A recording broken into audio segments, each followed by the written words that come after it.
सास और बहू का विलेज ट्रिप, पहली मुलाकात और यात्रा की योजना। रमा देवी और प्रीति की कहानी कोई नई नहीं थी। एक सास और बहू के रिश्ते में अक्सर कई उतार चढ़ाव होते हैं, लेकिन रमा देवी और प्रीति के रिश्ते में तो जैसे एक अजीब सी खटास आ गई थी। रमा देवी, जो अब लगभग 55 वर्ष की हो चुकी थीं, अपने बेटे विशाल के लिए बहुत चिंतित रहती थीं। उनका मानना था कि प्रीति, उनकी बहू, घर के कामों में उतनी दिलचस्पी नहीं दिखाती जितनी उन्हें चाहिए थी। रमा देवी को लगता था कि प्रीति अक्सर अपने स्मार्टफोन में लगी रहती थी और घर के कामों को नजरअंदाज कर देती थी। वह अक्सर प्रीति को डांटती रहती थीं, तुम्हें क्या हो गया है? घर का काम संभालने का जिम्मा तुम्हारा है, क्या तुम घर में कुछ भी नहीं कर सकती? अगर आप अपनी माँ से सच्चा प्यार करते हैं और उन्हें हमेशा खुश देखना चाहते हैं, तो इस चैनल को सब्सक्राइब करें, लाइक करें और इस वीडियो को लास्ट तक जरूर देखें, क्योंकि जल्द ही एक खुशखबरी आने वाली है जो आपके दिल को छू लेगी। आपके हर सपने को पूरा करने में हम हमेशा आपके साथ हैं। वहीं प्रीति, जो अपने आप में एक सभ्य और समर्पित बहू थी, को हमेशा रमा देवी की शिकायतों और डांट फटकार से बहुत दुख होता था। वह सोचती थी, कितनी भी कोशिश कर लूं, माँ हमेशा मुझसे नाखुश रहती हैं। चाहे घर का काम सही से करूं या किसी और तरीके से, उनका मन कभी नहीं भरता। प्रीति ने कई बार कोशिश की थी कि वह रमा देवी के साथ अच्छे रिश्ते बनाए, लेकिन उसकी हर कोशिश को अनदेखा कर दिया जाता था। रमा देवी के पास हमेशा एक नई शिकायत होती थी। प्रीति के मन में अब यह सवाल उठता था कि क्या वह कभी सास के दिल में जगह बना पाएगी। यह सब एक दिन और बढ़ गया जब रमा देवी ने प्रीति से फिर से घर के कामों को लेकर शिकायत की। तुमने फिर से रोटियां जरा जलाकर बनाई हैं, तुम्हें कभी मेरी तरह सटीकता से खाना पकाने की कोशिश नहीं करनी चाहिए। रमा देवी की यह बात प्रीति के दिल में चुभ गई। वह बेमन से काम करते हुए सोचने लगी, क्या यह रिश्ता कभी सुधरने वाला है? उसी दिन शाम को जब विशाल ऑफिस से घर लौटे, तो उन्होंने दोनों के बीच बढ़ते तनाव को महसूस किया। वह समझ गए थे कि माँ और पत्नी के बीच कोई बड़ी बात चल रही थी, लेकिन वह यह भी नहीं चाहते थे कि उनका घर इस तनाव से भरा रहे। विशाल ने प्रीति से कहा, क्यों न तुम और माँ दोनों कहीं बाहर जाएं? एक छोटी सी छुट्टी पर, जिससे आप दोनों को एक दूसरे को समझने का मौका मिल सके। प्रीति को विशाल का यह प्रस्ताव थोड़ा अजीब सा लगा, लेकिन उसने सोचा कि यह एक अच्छा अवसर हो सकता है। उसने रमा देवी से बात की, माँ, क्यों न हम दोनों मिलकर एक छोटा सा ट्रिप प्लान करें? किसी गांव में जाएं, जहां हम पारंपरिक जीवन शैली और संस्कृति का अनुभव कर सकें। रमा देवी ने प्रीति की बात पर कुछ देर विचार किया। उन्हें यह विचार पहले तो थोड़ा अजीब लगा, लेकिन फिर उन्होंने सोचा, शायद यह हमारे रिश्ते को सुधारने का एक तरीका हो। गांव में जाकर न सिर्फ आराम मिलेगा, बल्कि वहां की सादगी और संस्कृति को समझने से मन भी शांति पाएगा। यह निर्णय दोनों के लिए एक नया मोड़ साबित हुआ। रमा देवी और प्रीति ने मिलकर एक छोटे से गांव का चुनाव किया, जो पहाड़ी इलाकों में स्थित था। यह गांव न केवल अपनी प्राकृतिक सुंदरता के लिए प्रसिद्ध था, बल्कि वहां की लोक संस्कृति और पुराने पारंपरिक रीति रिवाज भी बहुत आकर्षक थे। दोनों ने अपनी यात्रा की तैयारियां शुरू कर दीं और अगले सप्ताह के लिए योजना बनाई। जब यात्रा का दिन आया, तो रमा देवी और प्रीति दोनों को बहुत उत्साह था। यह न केवल एक छुट्टी थी, बल्कि उनके रिश्ते को भी एक नया दिशा देने का एक मौका था। रमा देवी ने पुराने कपड़े और पारंपरिक सामान पैक किए, क्योंकि गांव में जाना था और वहां की संस्कृति का सही अनुभव लेना था। प्रीति ने भी कुछ हल्के कपड़े पैक किए, ताकि यात्रा आरामदायक हो। गांव की ओर निकलने के रास्ते में प्रीति और रमा देवी के बीच हल्की फुल्की बातचीत हो रही थी। रमा देवी ने कहा, तुमने बहुत अच्छा सोचा प्रीति। गांव की ताजगी और शांति हमें बहुत अच्छा अनुभव देगी। यहाँ शहर की भागदौड़ से कहीं ज्यादा शांति मिलेगी। प्रीति ने कहा, जी माँ, मुझे भी लगता है कि यहाँ कुछ अलग मिलेगा और हम दोनों के रिश्ते को भी एक नई दिशा मिलेगी। यह सुनकर रमा देवी थोड़ा मुस्कुराई और बोली, अगर ऐसा हो तो बहुत अच्छा होगा। दोनों का सफर धीरे धीरे बढ़ रहा था। रास्ते में हरियाली, पहाड़ों के दृश्य और छोटे छोटे गांवों को देखकर रमा देवी और प्रीति दोनों का मन प्रफुल्लित हो रहा था। यह यात्रा एक प्रकार का अवकाश था, लेकिन साथ ही साथ यह उनके रिश्ते को सुधारने का एक अवसर भी था। गांव के पास पहुंचते पहुंचते रमा देवी और प्रीति दोनों बहुत उत्साहित हो गए थे। दोनों को यह एहसास हो रहा था कि शायद यह यात्रा सिर्फ एक सामान्य यात्रा नहीं, बल्कि उनके बीच के रिश्ते को भी एक नई दिशा देने वाली यात्रा हो सकती है। गांव के प्रवेश पर उनकी नजरें उस शांत वातावरण और सादगी को देखकर रुक गईं। वहां के लोग जैसे अपनी दुनिया में खोए हुए थे, लेकिन उनके चेहरे पर एक मुस्कान थी जो किसी भी तनाव से दूर थी। रमा देवी और प्रीति ने एक दूसरे की ओर देखा और यह महसूस किया कि यह उनका जीवन का सबसे महत्वपूर्ण सफर हो सकता है। गांव में आगमन और पहले अनुभव। गांव पहुंचते ही रमा देवी और प्रीति के मन में एक अलग ही एहसास हुआ। जैसे ही उन्होंने कार से बाहर कदम रखा, ताजगी और शांति का एक जादुई एहसास हुआ। यह शहर की हलचल से बिल्कुल अलग था। चारों ओर हरे भरे खेत, पत्तों की सरसराहट और पशुओं की आवाज सुनाई दे रही थी। जैसे पूरा गांव किसी दूसरे युग से आया हो, जहां जीवन सादा और शांत था। गांव में कदम रखते ही रमा देवी ने गहरी सांस ली और बोली, वाह, कितना शांति है यहाँ। लगता है जैसे पूरा गांव सिर्फ अपने काम में व्यस्त है, न कोई भागदौड़, न कोई तनाव, बस सुकून ही सुकून। प्रीति ने सिर हिलाकर सहमति जताई, जी माँ, बिल्कुल। यहाँ की हवाओं में एक अलग ही ताजगी है। लगता है जैसे हम किसी और दुनिया में आ गए हैं। दोनों ने अपना सामान उतारा और गांव के छोटे से घर में दाखिल हुई, जिसे उन्होंने रहने के लिए किराए पर लिया था। घर बहुत ही साधारण था, लेकिन उसकी सादगी में कुछ खास था। लकड़ी की खिड़कियां, मिट्टी की दीवारें और आंगन में बिछी चादरें, यह सब देखकर दोनों को गांव की असलियत का एहसास हुआ। गांव के लोग बहुत ही मिलनसार थे। घर के पास ही एक छोटी सी दुकान थी, जहां गांव की महिलाएं बैठकर चाय और पारंपरिक पकवान बना रही थीं। एक महिला ने उन्हें देखा और मुस्कुराते हुए स्वागत किया, आप लोग नए हैं यहाँ, क्या आप हमारे साथ कुछ वक्त बिताना चाहेंगी? हम गांव की विशेष चाय और हलवा बना रहे हैं। रमा देवी और प्रीति दोनों ने एक दूसरे को देखा और फिर महिला के साथ बैठने का फैसला किया।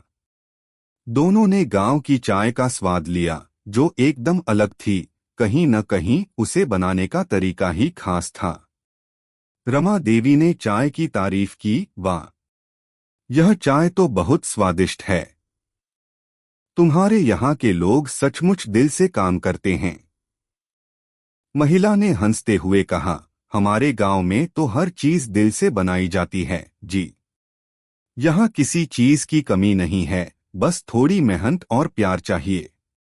इसी बीच प्रीति ने महसूस किया कि रमा देवी की आंखों में एक चमक थी, जैसे वह एक नई दुनिया को देख रही थीं। प्रीति को समझ में आया कि रमा देवी ने यहाँ आकर अपने आप को थोड़ा खोला है। वह जो कुछ भी सोचती थीं, वह उससे थोड़ा अलग था। यह अनुभव रमा देवी के लिए नया था और प्रीति के लिए भी। प्रीति ने रमा देवी से धीरे से कहा, माँ, देखिए, यहाँ लोग कितने खुश हैं, बिना किसी भागदौड़ के। उनके चेहरे पर एक सुकून है जो हमने कभी महसूस नहीं किया।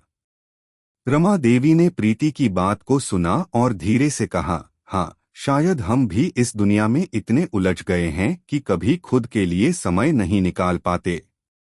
यह जगह मुझे सिखा रही है कि जिंदगी की सच्ची खुशी छोटी छोटी बातों में होती है।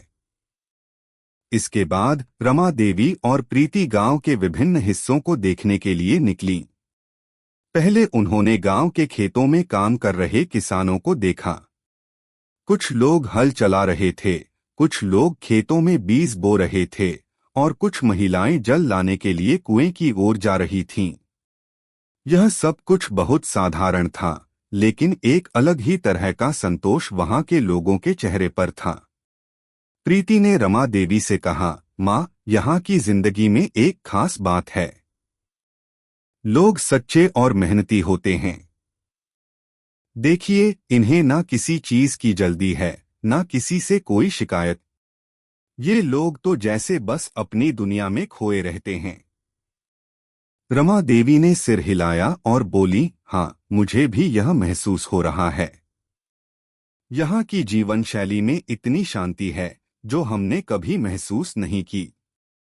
शहर में तो बस दौड़ धूप होती है, यहाँ आकर सब कुछ ठहरा हुआ सा लगता है। गांव में अगले कुछ दिन रमा देवी और प्रीति ने हर दिन नए अनुभवों का सामना किया। एक दिन वे गांव की लोक संगीत की प्रस्तुति देखने गईं।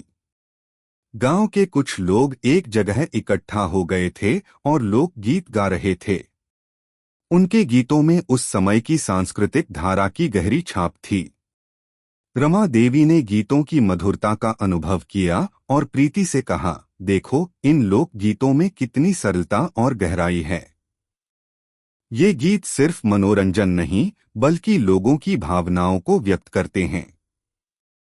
प्रीति ने भी उन गीतों का आनंद लिया और सोचा कि इस गांव के लोग अपनी भावनाओं को बहुत सादगी से प्रकट करते हैं।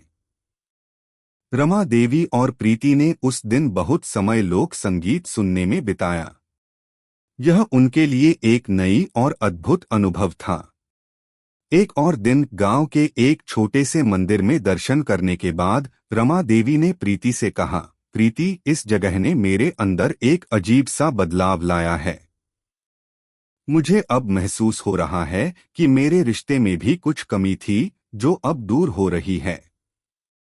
हम दोनों ने कभी एक दूसरे को समझने की कोशिश नहीं की। शायद यह ट्रिप हमारे लिए एक नया रास्ता खोले। प्रीति ने मुस्कुराते हुए कहा, माँ, मुझे भी यही लगता है। हम दोनों ने कभी अपनी बातों को अच्छे से नहीं समझा, लेकिन यहाँ आने के बाद मुझे लगता है कि हमें एक दूसरे को ज्यादा समझने की जरूरत है। ये यात्रा न सिर्फ हमें शांति दे रही है, बल्कि हमारे रिश्ते को भी मजबूत कर रही है। यह बातचीत दोनों के रिश्ते में एक नया मोड़ ले आई। रमा देवी और प्रीति के बीच की खटास अब धीरे धीरे खत्म हो रही थी। एक दूसरे को समझने का एक नया रास्ता सामने था और गांव की यह शांति और सादगी उन्हें इस दिशा में मदद कर रही थी।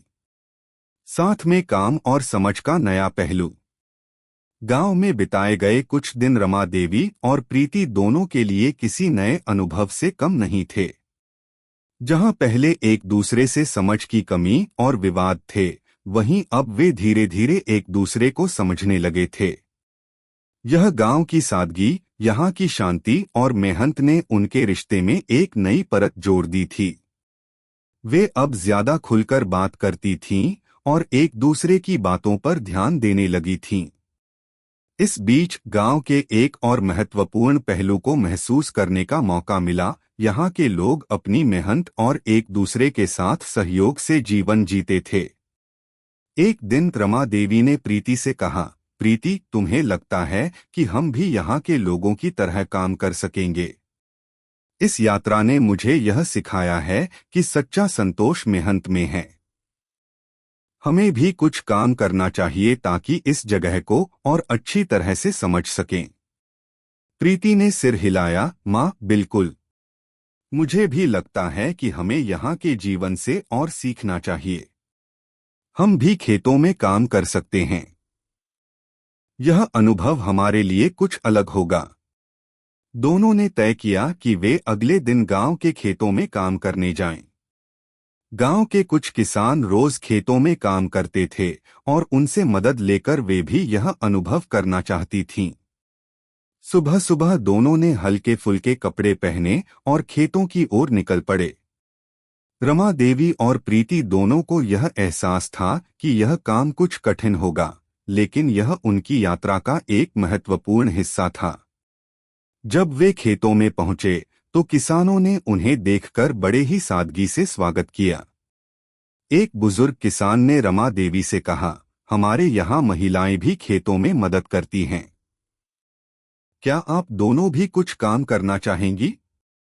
रमा देवी और प्रीति ने सहमति जताई और उन दोनों को खेत में काम करने का तरीका सिखाया गया। रमा देवी को शुरुआत में थोड़ा असहज लगा, लेकिन जैसे जैसे वह खेतों में काम करने लगी, उन्हें यह अनुभव अच्छा लगने लगा। मिट्टी में हाथ डालकर बीज बोने का काम करने से एक अलग ही संतोष मिल रहा था। प्रीति ने भी किसानों से धीरे धीरे काम करना सीखा और उनके साथ मिलकर बीज बोने लगी। रमा देवी ने प्रीति से कहा, देखो बेटा, हमें हर काम को सच्चे दिल से करना चाहिए। इस धरती से जुड़ा हर काम हमें एक नया अनुभव देता है। यहाँ के लोग कितनी मेहनत से अपना जीवन जीते हैं। अगर हम भी इसी तरह मेहनत से काम करें तो हम भी संतुष्ट रह सकते हैं। प्रीति ने सिर झुकाकर कहा, जी माँ, मुझे अब समझ में आ रहा है कि इस मेहनत में एक अलग ही प्रकार की खुशी है। पहले हम सिर्फ सुविधा की आदत में रहते थे, लेकिन अब हमें असल में खुद को जानने का मौका मिल रहा है। यह खेतों में काम करना न केवल उनकी शारीरिक मेहनत को बढ़ा रहा था, बल्कि उनके रिश्ते को भी एक नई समझ दे रहा था।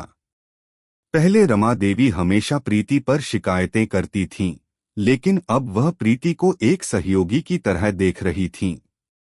प्रीति ने भी रमा देवी को एक अलग रूप में देखा।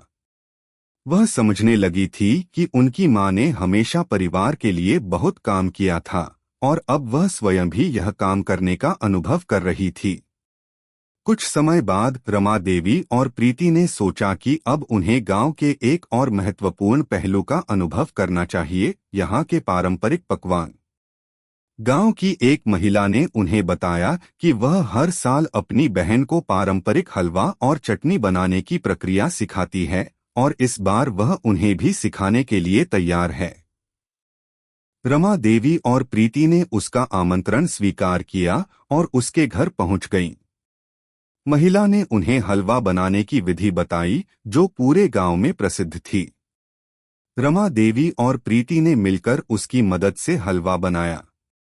रमा देवी को हलवा बनाने का तरीका बहुत ही साधारण और प्राकृतिक लगा। यहाँ कोई जल्दी नहीं थी और न ही किसी चीज का अनुशासन था, सब कुछ बहुत सादगी से किया जाता था। रमा देवी ने सोचा, यहाँ की जिंदगी सच्ची खुशियों से भरी हुई है। यहाँ के लोग छोटे छोटे कामों से संतुष्ट रहते हैं। जैसे जैसे दिन बीत रहे थे, रमा देवी और प्रीति के बीच का बर्फ पिघलता जा रहा था। वे अब एक दूसरे के साथ ज्यादा वक्त बिताने लगी थीं और एक दूसरे की बातें सुनने का समय निकालने लगी थीं। वे न सिर्फ एक दूसरे की मदद कर रही थीं, बल्कि अब वे एक दूसरे की बातों को समझने लगी थीं। रमा देवी ने प्रीति से कहा, प्रीति, मुझे अब यह महसूस हो रहा है कि हमारे रिश्ते में बहुत कुछ बदल सकता है अगर हम एक दूसरे को समझें और साथ में काम करें। यहाँ की मेहनत ने मुझे यह सिखाया है कि रिश्ते भी काम की तरह होते हैं, जिनमें समय और समझ की जरूरत होती है। प्रीति ने भी मुस्कुराते हुए कहा, माँ, मुझे भी यही लगता है। यहाँ आकर मुझे महसूस हुआ कि हमें एक दूसरे से संवाद बढ़ाना चाहिए। जीवन में जो सबसे बड़ी चीज होती है वह है समझ और सहयोग। दोनों ने एक दूसरे को देखा और एक साथ हंसी में डूब गईं। यह हंसी न सिर्फ उनके रिश्ते के बीच की कड़ी को मजबूत कर रही थी, बल्कि यह एक नई शुरुआत का प्रतीक भी बन गई थी। वे अब रिश्ते की उस गहरी समझ को महसूस कर रही थीं जिसे वे पहले नहीं समझ पाई थीं। गांव में बिताए गए इन दिनों ने न केवल रमा देवी और प्रीति के रिश्ते को बदल दिया था, बल्कि उन्हें जीवन के कुछ महत्वपूर्ण पाठ भी सिखाए थे। अब वे समझ चुके थे कि रिश्तों में भी मेहनत, समझ और समय की जरूरत होती है।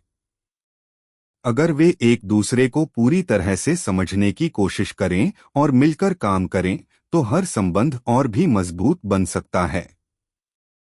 रिश्तों की नई शुरुआत और विदाई। गांव में बिताए गए कुछ दिन रमा देवी और प्रीति के लिए एक अनमोल अनुभव साबित हुए थे। यहाँ की सादगी, मेहनत और जीवन शैली ने न केवल उनके दृष्टिकोण को बदल दिया था, बल्कि उनके रिश्ते को भी नया मोड़ दिया था।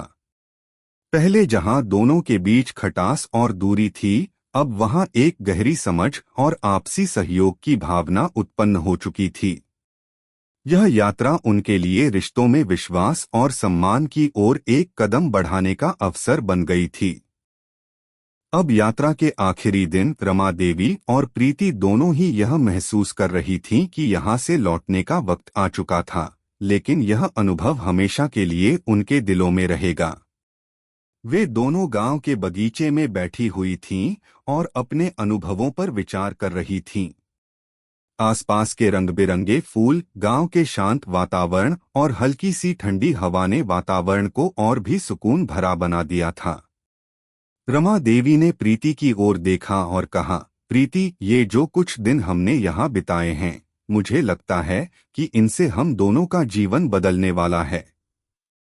हम यहाँ से सिर्फ नए अनुभव लेकर नहीं लौट रहे, बल्कि रिश्ते की जो कमजोर कड़ी थी, उसे भी मजबूत कर पाए हैं। प्रीति ने मुस्कुराते हुए कहा, जी माँ, मुझे भी यही लगता है। पहले हमें लगता था कि हम कभी एक दूसरे को समझ नहीं पाएंगे, लेकिन अब यह महसूस हो रहा है कि हमें एक दूसरे के साथ ज्यादा वक्त बिताने की जरूरत थी। यह जगह, यह लोग और यहाँ की जिंदगी ने हमें सिखाया कि रिश्ते मेहनत से बनते हैं और हमें एक दूसरे के साथ सहयोग करना चाहिए।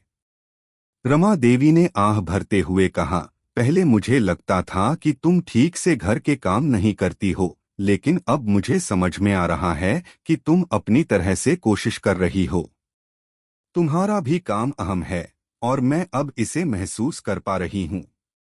मुझे उम्मीद है कि अब हम दोनों एक दूसरे का साथ देकर और अच्छे रिश्ते बना सकेंगे।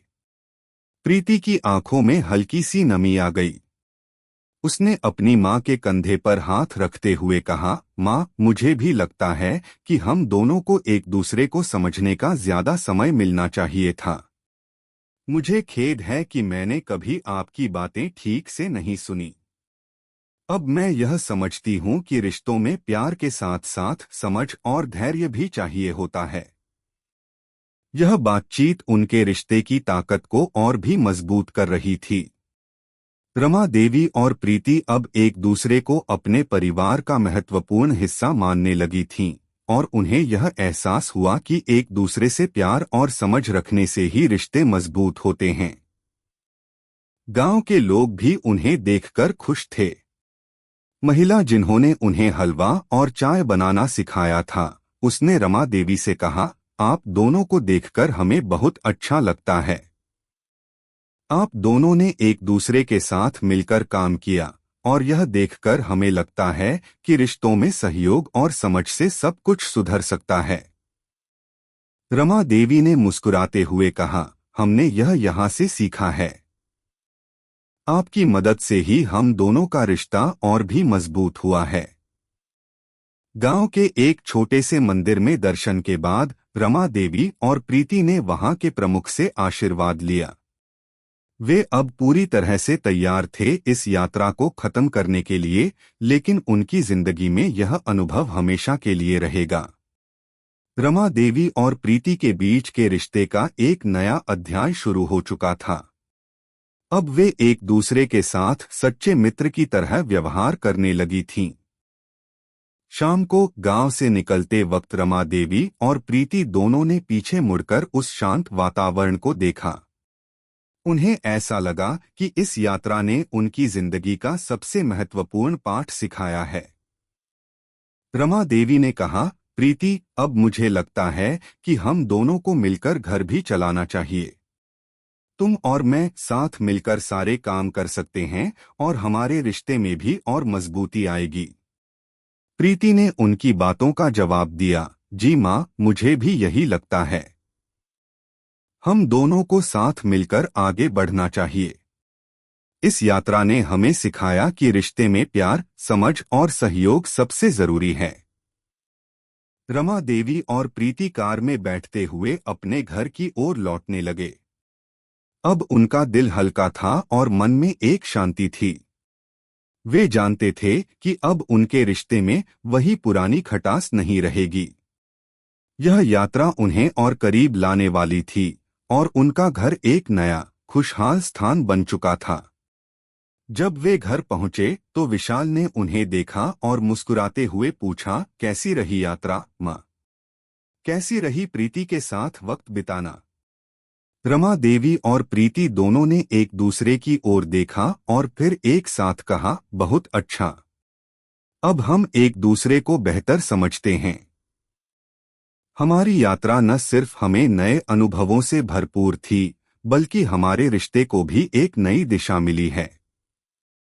विशाल ने खुशी से कहा, मुझे खुशी है कि आप दोनों के रिश्ते में अब बदलाव आ रहा है। इससे ही परिवार में सुकून रहता है। अब रमा देवी और प्रीति दोनों यह समझ चुकी थीं कि रिश्ते समय, समझ और सम्मान से ही मजबूत बनते हैं। उन्हें एहसास हुआ कि कभी-कभी छोटी छोटी चीजें और कुछ वक्त एक दूसरे के साथ बिताना रिश्ते को बदल सकता है। यह यात्रा न सिर्फ एक पारिवारिक यात्रा थी, बल्कि यह उनके जीवन का एक नया अध्याय शुरू करने का एक अवसर था। अगर आपको हमारे वीडियो पसंद आए तो कृपया चैनल को सब्सक्राइब करें, लाइक करें और अपने विचार कमेंट में जरूर साझा करें। आपका सपोर्ट हमें और भी बेहतरीन कंटेंट बनाने की प्रेरणा देता है। हम आपके हर समर्थन के लिए तहे दिल से धन्यवाद करते हैं।